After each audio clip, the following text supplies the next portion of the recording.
All right, let's talk about some chin jabs, okay? Some chin jabs, like we talked about doing the World War II thing.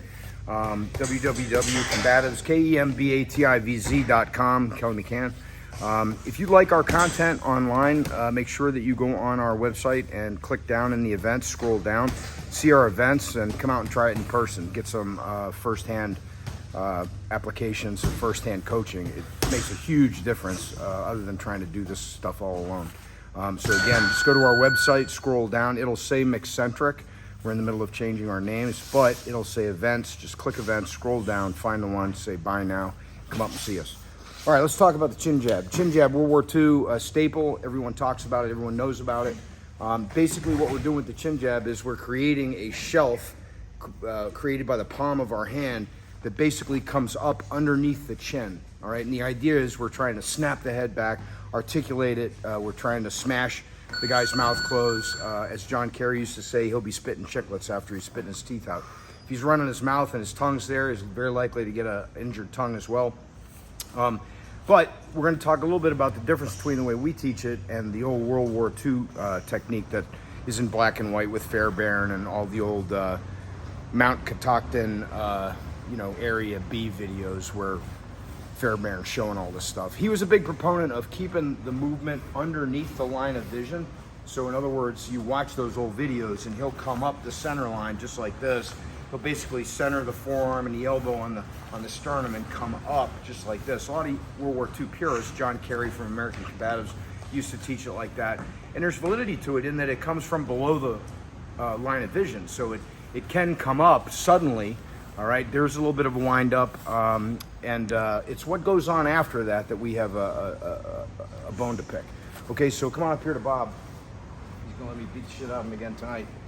So basically what we're talking about is in that World War II usage, an attachment, okay, or an entry, right, to an attachment, checking the arm or getting on the upper lever, and then this arm coming up and through underneath the chin. Okay, step with the opposite side foot as we do often in Kembativz, kind of zigzag footwork or alternating drop shift footwork. And if you watch the rear heel, I'm going to push up the same as I would with an uppercut. With a punch, I'm going to push up when I do that. So when I come up, I'm actually pushing and driving up. Okay, so again, you'd come up like this. Okay, and you're coming up underneath the chin like this with the intent to make Bob's head do that. After that, a lot of the videos that Fairbairn did, he would do other things. So in other words, he would go from a chin jab to kind of a face mash and put his fingers in the eyes, lift the elbow, and then shove straight down. The problem with that is if you hit that chin jab as dynamically and as powerful as you're going to, he's not going to be there. I mean, you'd be doing it to a phantom because his head would be long gone.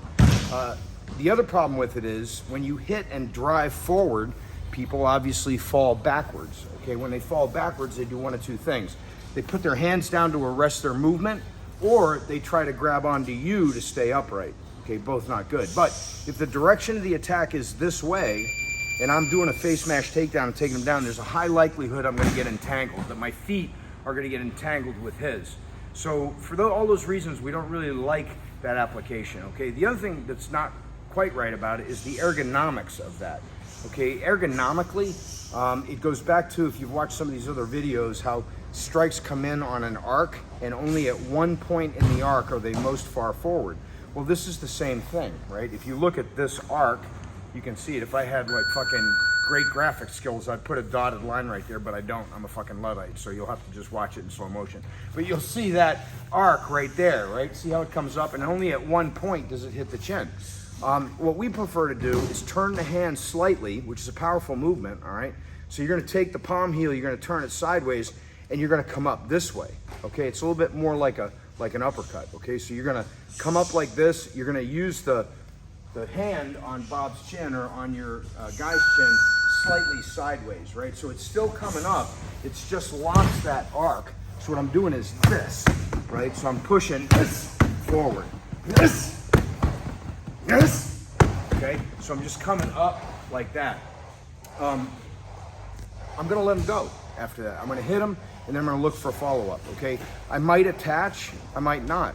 I might just guard and then continue with other strikes. The other benefit of using your hand like that is anywhere on the head anyway, it's useful, right? So if you look at Bob's jawline right there, I can hit that using that technique, okay? You look at his eye socket, I can hit that using that technique. My palm heel fits right in the ocular cavity, okay? I can hit the nose like that, okay? I can hit a lot of different things. I can hit the side of the head, the cheekbone, boom, like that, right? And it works. The big thing is what next, right? Because when you throw that strike, I'm talking about throwing it forcefully so that I'll do it over Bob's shoulder. It'd be like this, right? So I'm pushing as far forward and through the target as I can. But you always have to, you know, model success, but consider failure. If you look at my shoulder line, you'll see that my shoulder line is reversed. So now my left shoulder is back.